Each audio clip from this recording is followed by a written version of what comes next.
C'est le sauve-qui-peut à Yaoundé depuis quelques jours. La chasse au gaz bat son plein.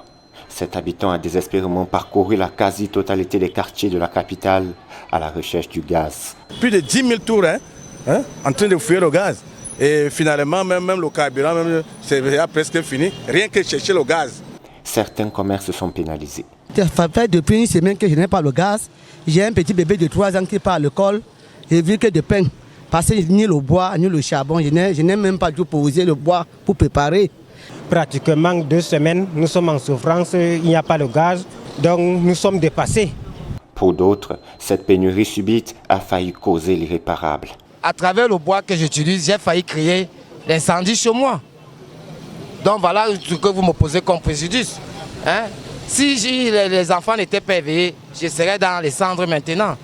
Les ménages sont en alerte, les dépôts de gaz sous pression. Ça nous casse les oreilles. Tu ne parviens pas à dormir le matin à 2 heures, on t'appelle, garde-moi le gaz. Si c'est bien, garde-moi. S'il te plaît, fais l'effort. Si c'est là, on ne parvient pas.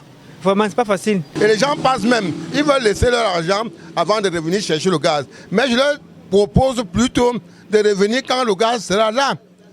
Demain, nous pouvons avoir STM. Après-demain, on a Mobile. Après-demain, on a Camgaz. C'est comme ça que ça se passe. Difficile pour eux d'expliquer cette absence de gaz. La rareté vient, ce n'est pas seulement des marketeurs. Le livreur, quand on leur pose la question, ils disent qu'il n'y a pas de gaz, que le gaz ne vient pas, parce qu'il faut seulement attendre, vraiment. Ce que je peux aussi conseiller aux consommateurs, chacun doit avoir au moins 2 à 3 bouteilles.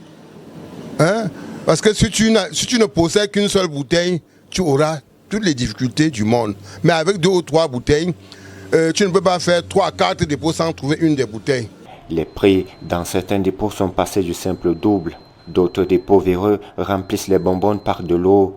Les dénonciations des consommateurs s'intensifient sur la toile. Le gouvernement, pour l'heure, ne s'est pas prononcé sur le sujet. Tu achètes le gaz, tu crois que tu as le gaz. Alors c'est chargé d'eau.